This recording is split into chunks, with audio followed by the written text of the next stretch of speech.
আপনাদের payout setup ভুল হলে আপনারা কি করবেন? সর্বপ্রথমে ফেসবুকে চলে যেতে হবে। তারপরে এখান থেকে দেখে নিবেন পেআউট সেটআপ এর কোনো সমস্যা রয়েছে কিনা।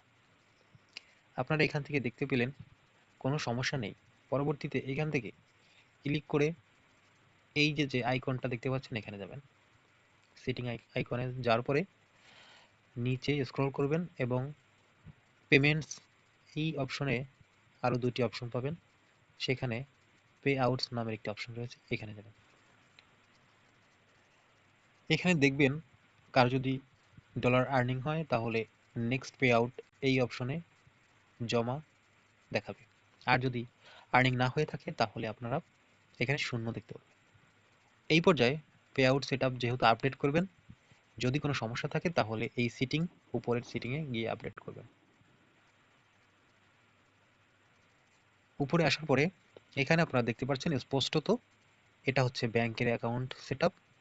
এখান থেকে আপনারা ব্যাংক অ্যাকাউন্ট আপডেট করে নিতে পারবেন। এখান থেকে যদি ব্যাগে যাই তাহলে ব্যাক অপশন থেকে এইখানে আপনারা পে আউট অ্যাকাউন্ট আপডেট করে নিতে পারবেন। এই ছিল আজকের ভিডিও। যদি ভালো লাগে তাহলে লাইক, কমেন্ট এবং সাবস্ক্রাইব করবেন। ধন্যবাদ সবাইকে। আল্লাহ হাফেজ।